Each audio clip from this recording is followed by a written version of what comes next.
থাকে সেইটো এনেই থাকে MLA চাহাবৰ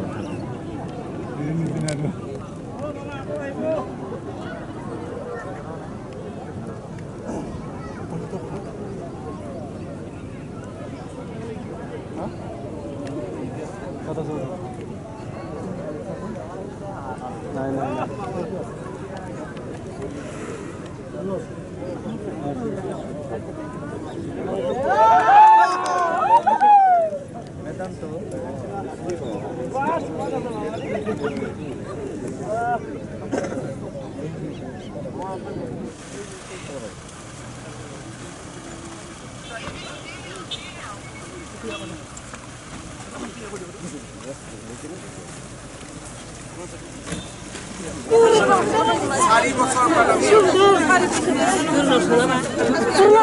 ৰখাবৰ কাৰণে উপায় কি আছে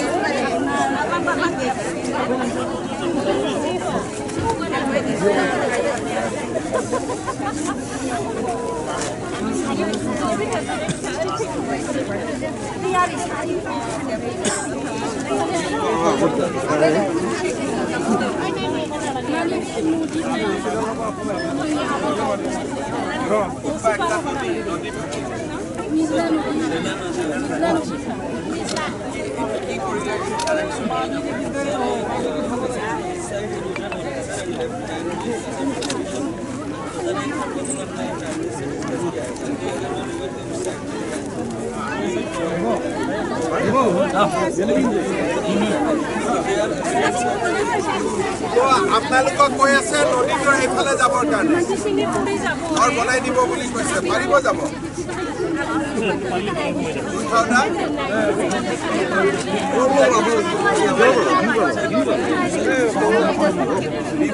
নদীটো এইটো চাইডত যাব কৈ আছে তাতে ঘৰ বনাই দিম বুলি কৈছে নতুনকৈ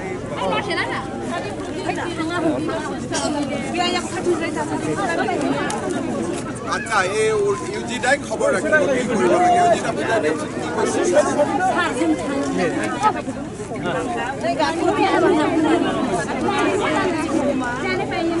আচ্ছা গৈ ভাল নালাগিব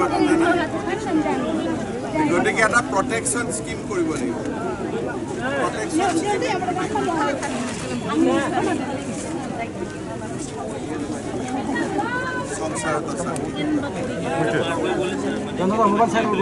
খেতি বাতি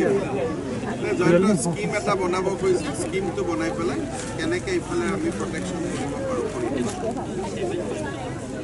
কি কৰিব লাগে কৰিব লাগিব স্কিমটো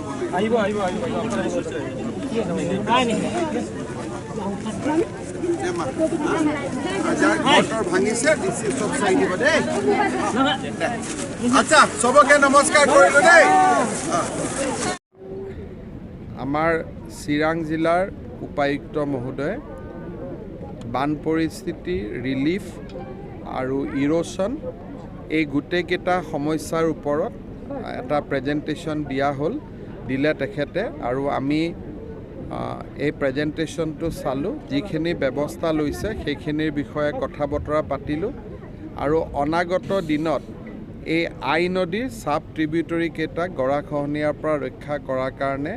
কেইবাটাও ব্যৱস্থা আমি হাতত ল'ব লাগিব আৰু মই আশা কৰোঁ যে আমি নিশ্চয়